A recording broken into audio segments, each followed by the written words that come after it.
Back in 1972, the household at number 27 Doggett Road, Catford, was a very strange one.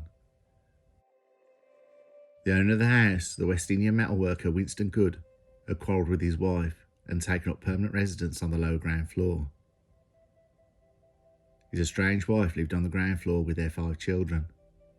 On the first floor lived the lodger, the 26-year-old transvestite Maxwell Confait, who called himself Michelle. The bisexual Winston Goode had met Confait in a gay club and invited him back to number 27. Mrs. Goode cooked for herself and the children, but she wanted nothing to do with the other 2 inhabitants of the house. After a long day at the metalworks, Winston Goode had to share some cheap junk food with Michelle in his basement flat. Whereas both the Goodes were hard-working people, Michelle was no friend of hard graft. He sat all day in his tiny room listening to the squalling of the Goode children and the endless rumble of the trains going back and forth to busy Catford Bridge Station, and perhaps dreaming that evening he would meet the man of his life. But each day, this dream became increasingly distant, particularly after he had resorted to prostituting himself. The blokes he picked up on his nighttime prowls in central London were not particularly nice. Sometimes he was beaten as rough trade, and other times he was arrested by the police for being a street pest. Michelle's hair and teeth were falling fast, but his wig, he could impersonate a reasonably pretty woman.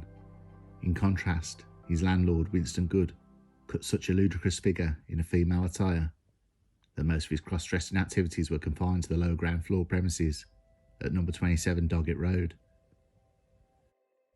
In the hours of April 22nd, 1972, smoke was emerging from number 27 Doggett Road. The fire brigade acted with its usual efficiency, extinguishing the flames that were emanating from the stairs and from Maxwell Confait's tiny first-floor room. On the first floor of the smoke-filled room, the firemen stumbled on the dead body of its inhabitant, strangled to death with some wire flex. Medical examination showed that the cause of the death had been asphyxia. Crucially, the exact time of death could not be determined. Initially, the main suspect of the murder investigation was Winston Goode. When first questioned by police, he claimed to have been woken up by the crackling of fire at about 1 a.m.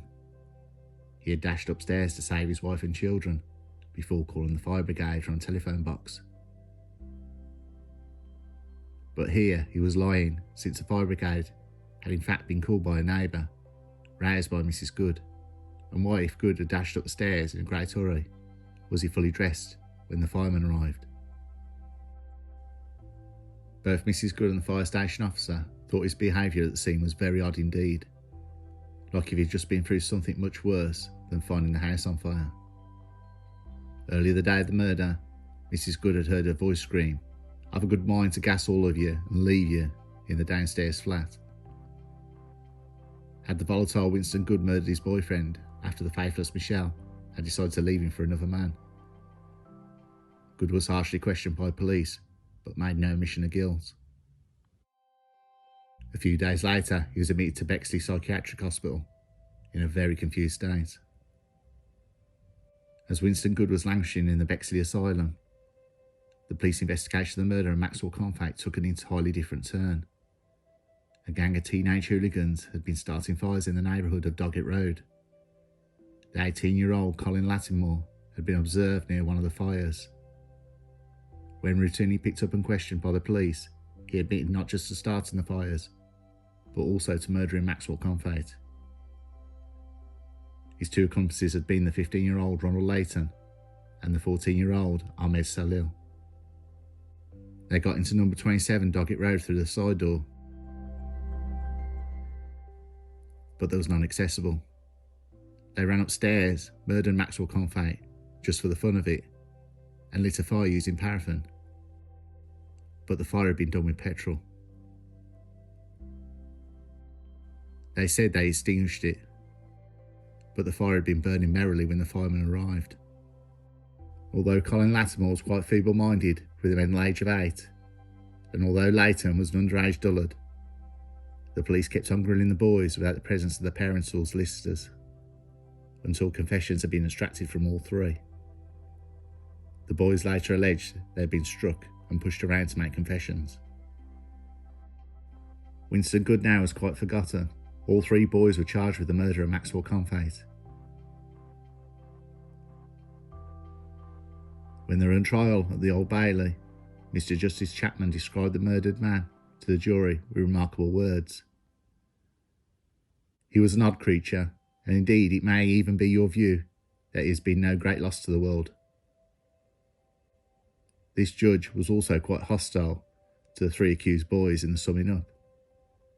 He made it clear that he regarded the arguments incriminating Goode as little more as a defence ploy, and obtusely commented that if this decent, hard-working man had recently taken out an insurance policy for number 27 Doggett Road, then why would he want to burn it down? In the end, Colin Lattimore was found guilty of manslaughter and arson, and confined to a mental hospital without a time limit. Ronald Layton was found guilty of murder, arson and burglary, and sentenced to imprisonment for life. Ahmed Salil was found guilty of arson and burglary, and sentenced to serve 4 years in a juvenile prison. Harsh sentences indeed, on some very flimsy evidence. As the three boys were rattling bars in their prison cells, Colin Lattimore's father started a campaign against what he perceived as unparalleled miscarriage of justice. He knew that his son was not capable of committing willful murder. In May 1974, the troubled Winston Goode committed suicide by drinking a massive dose of cyanide, taking the secrets of Doggett Road murder mystery with him to the grave. The following year, Mrs. Goode spoke out to the media, saying that Goode had once tried to kill her, and that she was certain he had started the fire and murdered Maxwell Confait.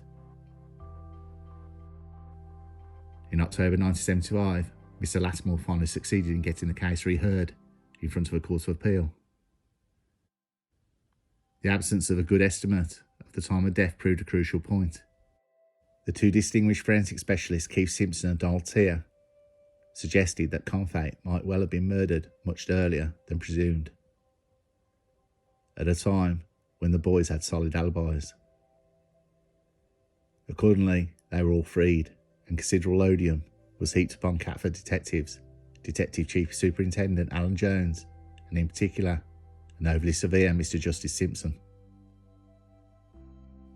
The Confait case was everything that a police-bashing 1970s lefty journalist could have asked for, and its reverberations would continue for many years to come.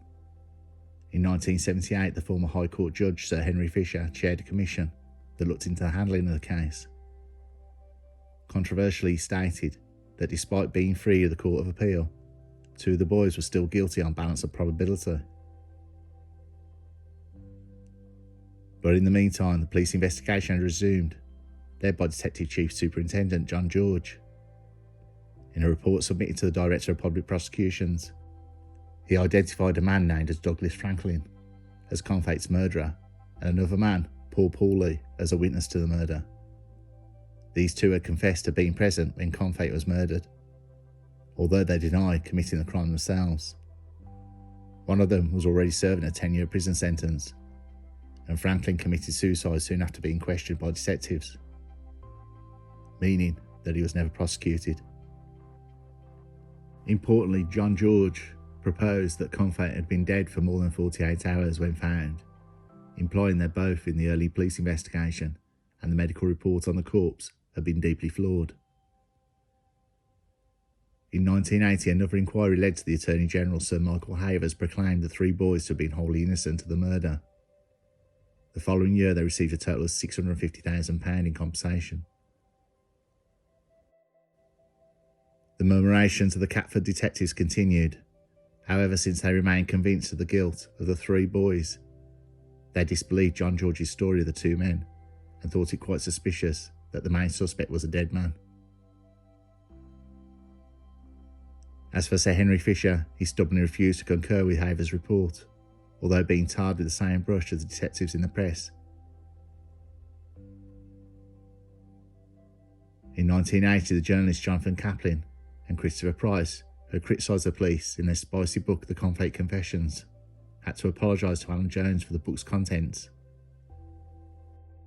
As late as 1983, another senior detective, Commander Graham Stockwell, took considerable damages off the left-wing New Statesman. One of those journalists has been too cheeky when trying to blame him for the Confait fiasco. So who murdered Maxwell Confait?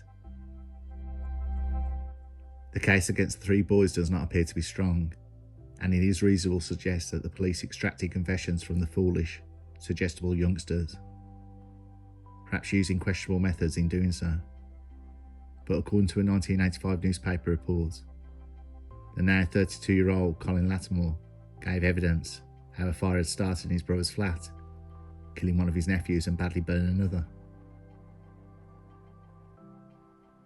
Although he was not criminally prosecuted, this story certainly provides food for thought. Had the Catford detectives been right all along, or was Lattimore just abnormally accident-prone? The story about Franklin and Paulie is hard to evaluate, but reading between the lines, it seems reasonable to suggest that these two men were gay, and that Confait may well have died a result of a bondage game gone wrong. Nor is there any reason to exonerate Winston Goode, who had both motive and opportunity to murder Confait. He lied about his activities on the night of the murder, and his wife believed him to be the guilty man. As for the murder house, there have been rumours that Confait's first floor was haunted. Groans and bumps in the night were regularly reported by the next inhabitants of the house. In 1985, a team of paranormal investigators is said to have stayed at the premises overnight and photographed orbs in the murder room. But today, number 27 Doggett Road looks like an ordinary Catford house, with the railway on one side and a busy road on the other, and aeroplanes flying past above. Any self-respecting ghost must have been exorcised long ago.